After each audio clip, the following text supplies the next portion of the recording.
There are two important things to consider when we're talking about something this big. First is, there's a bigger picture where it doesn't look quite like that.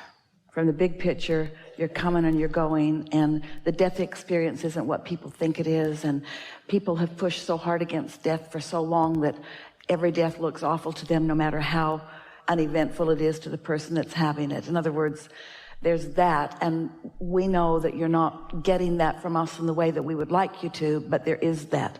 There's a bigger picture where it looks softer. And the other thing is that attraction is attraction, and you pick up vibrations from one another even before you learn how to speak. Then there's the other thing, that sometimes people deliberately come wanting a very short experience. You have to step back and look at it from the big picture just a little bit. It'll make it easier for you to hear what we're saying about this. And that is, when someone makes a decision to come into this physical experience, they're coming for the experience. They're coming for the way the life experience affects them. Sometimes they're coming for the way the life experience will affect others.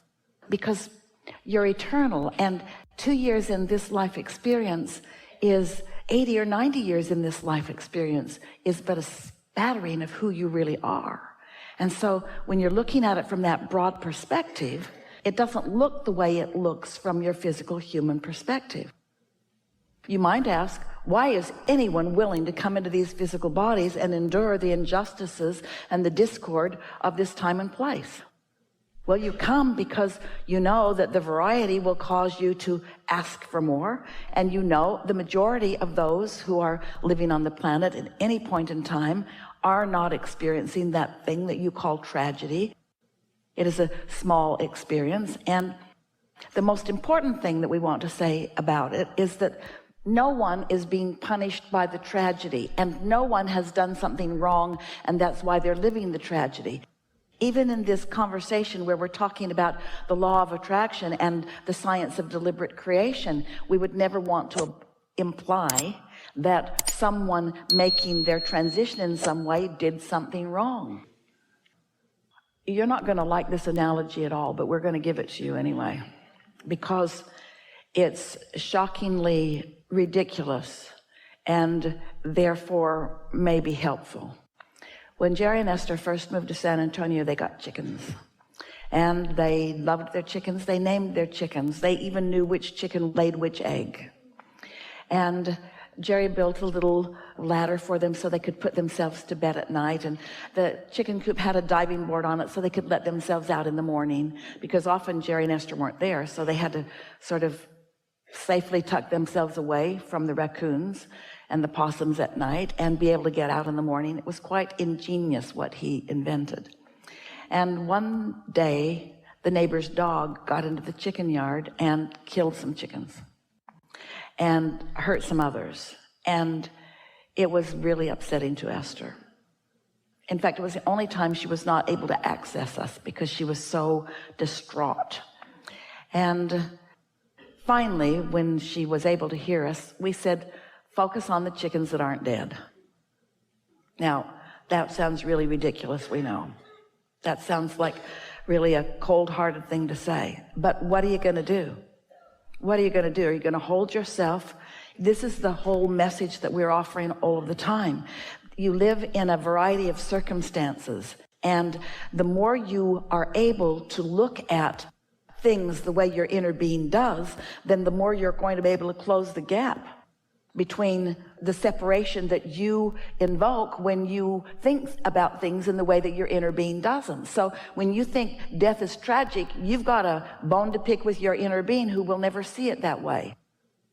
When you think that someone's life is wasted because they were 2 years old when they made their transition, your inner being doesn't agree with that, because your inner being knows that this is an eternal being who never ceases to have consciousness, who will return into a physical experience if he chooses to do so. You get what we're getting at? That's why we say the broader perspective is necessary. And even then, there's no one who has access to our perspective as fully and as frequently as Esther does. But Jerry making his transition, she sure wasn't ready for that. She was never going to be ready for that.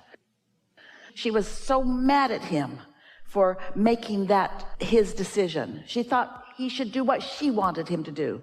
But from his broader perspective, he knew he could be of greater advantage in the subject of death from that perspective than from this perspective, you see.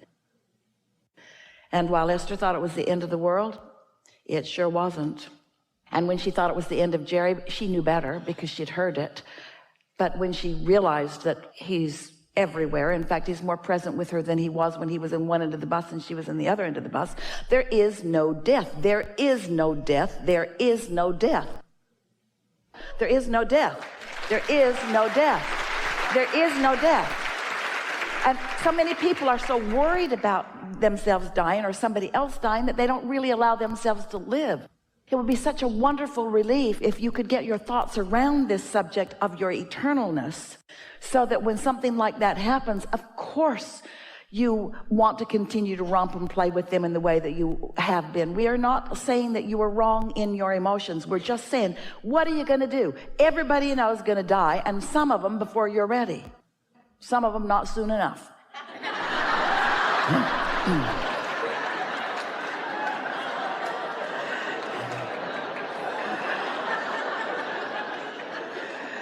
And so as you sort of start practicing the bigger picture on this subject and this subject, that's a big one. That's a big subject. And sometimes it's forced on you. It was forced on Esther. And it was a hard adaptation, but she really got it. She understands that no one ever goes anywhere. So let us talk to you a little bit about this big picture. So here you all are in your physical bodies, and in non-physical is your inner being, and all the non-physicals of everyone. And especially we want to call your attention to these people that you have known, maybe your parents, maybe your brothers, maybe your children, maybe your lovers who have made their transition to the non-physical. Those who have lived with you in this lifetime are particularly aware of you and still active in your experience, rooting for you, laughing with you, knowing you, enjoying you. The question is, how much of that are you allowing yourself, or are you off on this tangent about the injustice or the tragedy of this or that or this or that? So you're empathizing with them, but you're not being like Jesus.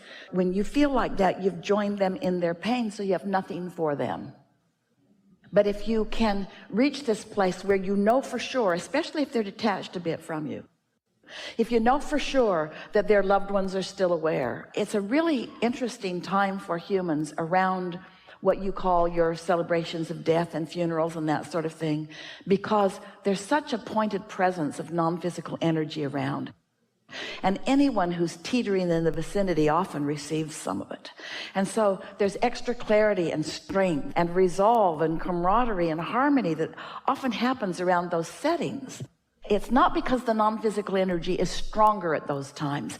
It's that it's expected to be stronger by so many humans. And so there's more human allowance of it during those times than usual. But this subject isn't different from any other subject. You can turn on that television and find things of beauty and things of awfulness. The fact of it is that every time you choose a perspective that is contrary to the perspective that you could watch global warming, which global warming, your planet is in constant state of evolution. Of course, these things are happening. But you could watch it from that feeling of tragedy and trauma and get yourself in a real place of distortion and discord, or you could be the adaptive being that you are and know that you'll figure out what to do. There are all kinds of resources that are coming from non-physical, and all kinds of impulses are being inspired.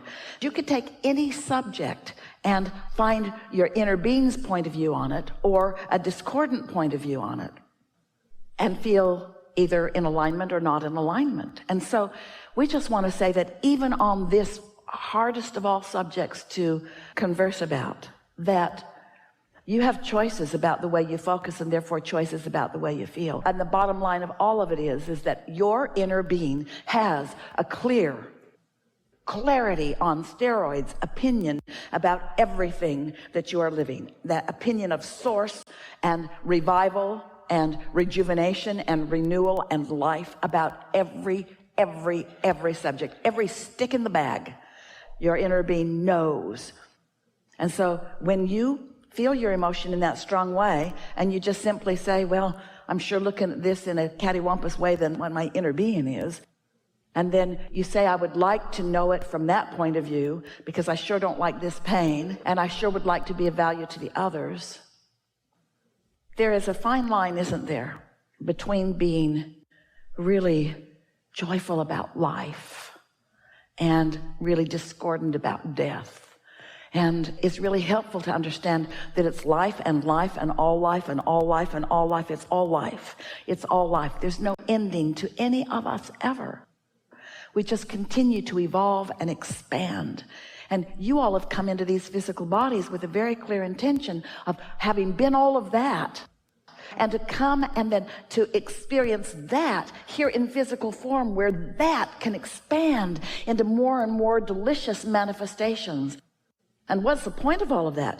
Do you think Source needs one more manifestation? The point of it is for the joy of the manifestation, for the actualization of the clear thoughts. And you don't get to understand and apply and then live actualization of clear thoughts unless you've had some unclear thoughts. You don't get to live in the joy of your eternalness unless you've suffered in your flawed premise of loss or lack of some of that, you see. We wouldn't ever try to talk someone out of their sadness, because when they're sad, they're sad. We get that. But we would stand in our not sadness, knowing the whole story, so that if they want to lean in that direction, they might find some comfort over there with you, where you are.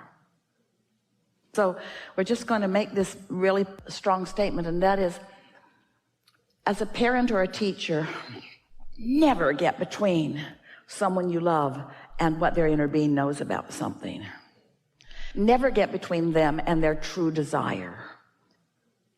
The reason that applies to this conversation is because when you decide that death is an ending, you're between every person that you talk to and what they really know.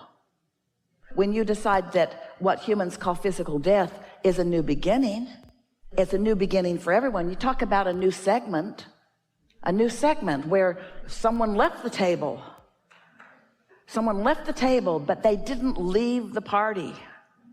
They didn't leave the experience. They didn't leave the dialogue. In fact, they're there for that rich dialogue when you quiet your mind and you reemerge into non-physical. That's when you hear them. That's when those impulses come. You know when you'll really hear them? This is a way that you can hear them today. And we don't just mean through Esther. When a song comes into your mind and you can't figure out any reason that the song came into your mind, think about how the song feels, or even what the song says, because it's somebody talking to you, and the song was the path of least resistance way for you to hear what they're saying.